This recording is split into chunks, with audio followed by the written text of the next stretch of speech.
Doctor M K Muneer, അങ്ങേക്ക് 9 minute. Sir, ഒരു പിതാവ് എന്ന നിലയ്ക്കും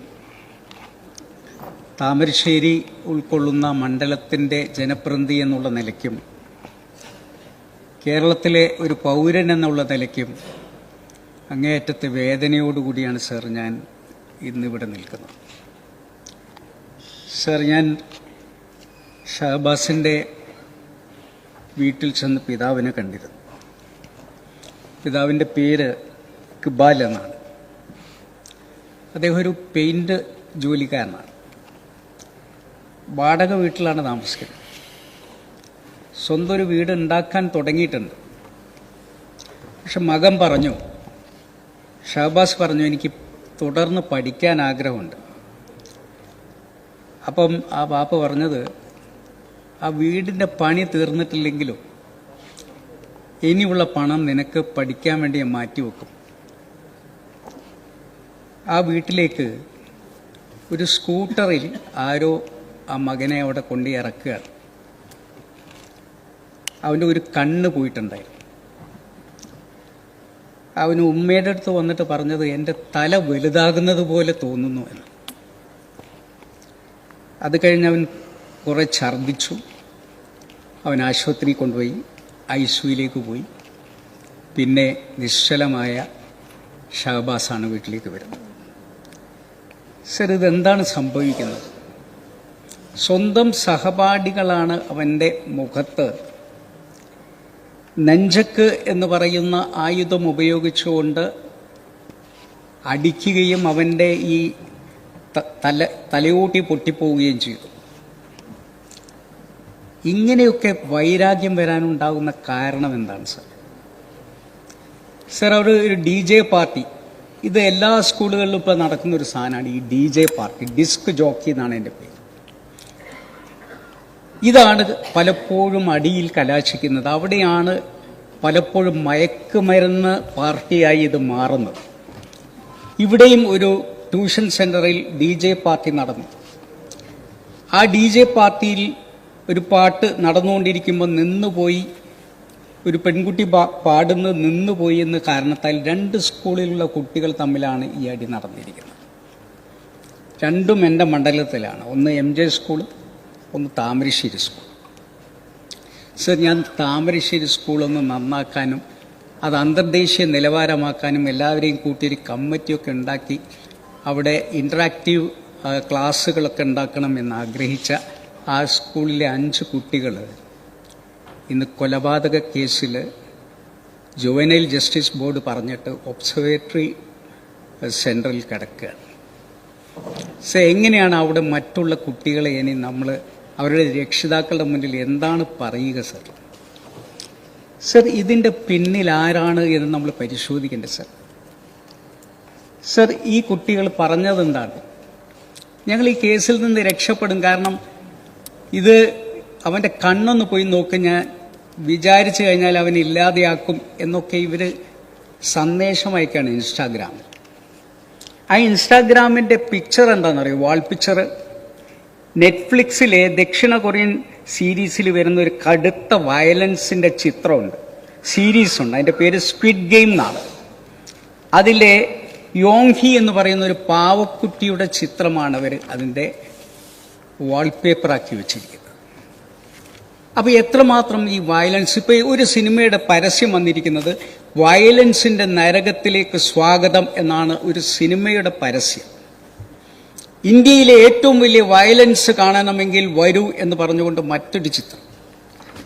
സർ, ഈ ചലച്ചിത്രങ്ങളൊക്കെ എങ്ങോട്ടാണ് നമ്മളെ കൊണ്ടുപോകുന്നത്?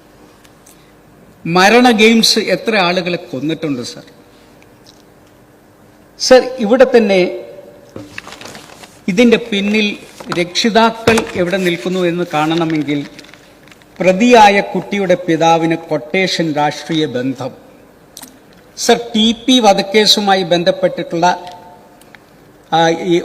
രജീഷ് എന്ന് പറയുന്ന ആളുടെ കൂടെ നിൽക്കുന്ന ഇതിലെ പ്രതിയായ കുട്ടിയുടെ പിതാവിൻ്റെ ചിത്രം പുറത്തു വന്നിരിക്കുകയാണ്. ആ പിതാവിൻ്റെ അളമാരയിൽ നിന്നാണ് പോലീസ് ഇപ്പോൾ ഈ നെഞ്ചക്ക് കണ്ടെത്തിയിരിക്കുന്നത് സർ. ആ അടി നടക്കുമ്പോൾ ആ പിതാവ് ആ ഭാഗത്തുണ്ടായിരുന്നു എന്ന് എല്ലാവരും സാക്ഷി പറയുന്നു സർ. സർ, ആ പിതാവിന്റെ പേരിൽ പോലീസ് എന്തുകൊണ്ട് നടപടിയെടുക്കുന്നില്ല? കുട്ടികളെ ഇത്തരത്തിലുള്ള അക്രമത്തിലേക്ക് തിരിച്ചുവിടുന്നതിന് വേണ്ടി പിതാക്കന്മാരും നിൽക്കുന്നു എന്ന് പറയുമ്പോൾ എവിടെ എത്തി നിൽക്കുന്നു കേരളം സർ? അതുകൊണ്ടാണ് പ്രിയപ്പെട്ട രമേശ് ചെന്നിത്തല പ്രിയപ്പെട്ട മുഖ്യമന്ത്രിയോട് പറഞ്ഞത്, അങ്ങ് വിചാരിച്ചാൽ ഒറ്റ ദിവസം കൊണ്ട് അവസാനിപ്പിക്കാൻ സാധിക്കുന്നതാണ് ഇത് എന്ന് ഞങ്ങൾ വിശ്വസിക്കുന്നു. കാരണം അങ്ങയുടെ കീഴിലുള്ള പോലീസ് സർ, അവിടെ ഈ പറഞ്ഞ മാതിരി MDMA രണ്ട് പുതിയ പേരെന്താണെന്നറിയോ? അല്ലെ, രണ്ട് വേറെ പേരുണ്ട്. അതിന്റെ മോളി എന്നും പേരുണ്ട്, എക്സ്റ്റസി എന്നും പേരുണ്ട്. എക്സ്റ്റസി എന്ന് പറഞ്ഞു കഴിഞ്ഞാൽ ഹർഷോന്മാദം എന്നാ സർ. അവിടെ പോലീസുകാരൻ ഈ MDA സൂക്ഷിക്കുന്ന ആളുടെ വീട്ടിൽ ചെന്നിട്ട് പോലീസിനെ അടിച്ചിരിക്കുന്നു. പിറ്റേ ദിവസം വേറൊരു പോലീസ് അയാളുടെ തോളിൽ കൈയിട്ട് നിൽക്കുന്ന ചിത്രം പുറത്തു വരികയാണ് സർ. സർ, ഇത് കാരണം ഞാൻ DGPയെ വിളിച്ചു. അപ്പോൾ DGP പറഞ്ഞു, നിങ്ങളൊരു യോഗം കൂടും, ഈ മദ്യത്തിനും മയക്കുമരുന്നിനെതിരെ നിങ്ങൾ യോഗം കൂടും. ഞങ്ങൾ യോഗം കൂടി. ആ യോഗം കൂടി ഞങ്ങൾ ഭയങ്കര തീരുമാനമൊക്കെ എടുത്തു. പോലീസ് നമ്മളെ കൂടെ നിൽക്കുമെന്ന് പറഞ്ഞു. പിറ്റേ ദിവസം നോക്കുമ്പോൾ നരിക്കുനിയിൽ പുതിയൊരു ബീവറേജ് തുറക്കുകയാണ്. അപ്പൊ ഞാൻ പറഞ്ഞു, ഇതെന്താണ് ഇവിടെ നമ്മൾ മദ്യം നിർത്താൻ വേണ്ടി യോഗം കൂടിയിരിക്കുന്നു, അവിടെ മദ്യം തുടങ്ങുകയാണോ? ആ ബീവറേജ് തുടങ്ങിയെന്ന് മാത്രമല്ല, എന്റെ കൂടെ ഇതിന് നിന്ന പോലീസ് മുഴുവൻ ബീവറേജ് ആരെങ്കിലും പൂട്ടാൻ വരുന്നോ എന്നുള്ളതിന് കാവൽ നിൽക്കാൻ അങ്ങോട്ട് പോയിരിക്കുക. ഇത് രണ്ടും ഒരേ DGPയുടെ വായിൽ നിന്ന് വരുന്ന നിർദ്ദേശമാണ് സർ. സർ, എങ്ങനെയാണ് നമ്മൾ നന്നാവുക സർ? സർ, ഇവിടെ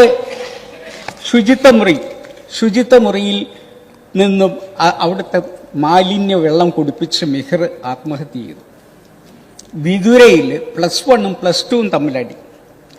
കോട്ടയത്ത് അവിടുത്തെ നഴ്സിംഗ് കോളേജിൽ നടന്നിട്ടുള്ള റാഗിങ്. അങ്ങനെ ഓരോ സ്ഥലത്തും സർ ഇവിടെ ഒരു പ്രശ്നം വെഞ്ഞാറമൂടുണ്ടായി. സർ, വെഞ്ഞാറമൂടിൽ എന്ത് ആക്രമണമാണ് അവിടെ നടന്നിരിക്കുന്നത്, അഫാൻ ചെയ്തിരിക്കുന്ന ആ പ്രശ്നത്തിൽ നമ്മൾ വളരെ ഗൗരവമായി കാണേണ്ട ചില കാര്യങ്ങളില്ലേ? സ്വന്തം അനിയനെ ചുറ്റികൊണ്ട് അടിക്കുക മാത്രമല്ല, മുഖം വികൃതമാക്കാനുള്ള മനസ്സെങ്ങനെ വരുന്നു? അവനും ഇവിടെ നിന്ന് മദ്യം കഴിച്ചിട്ടാണ് പോയിട്ടുള്ളത്. മദ്യം കഴിച്ചിട്ടാണ് പ്രിയമയെ കൊല്ലുന്നത്.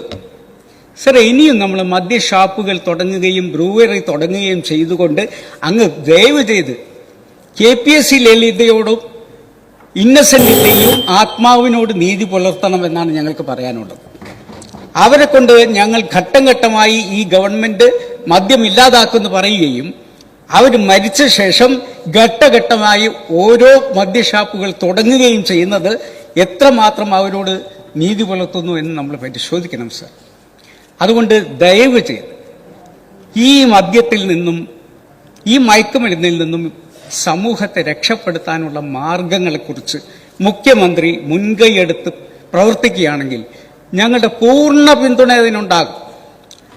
കാരണം ഒരു രക്ഷിതാവ് എന്നുള്ള നിലയ്ക്ക് ഞങ്ങളുടെ കാലത്തൊക്കെ ഞങ്ങളുടെ ക്ലാസ്മേറ്റിനെ അടിക്കുമ്പോൾ ഞങ്ങളുടെ നെഞ്ചു പിടയുമായിരുന്നു.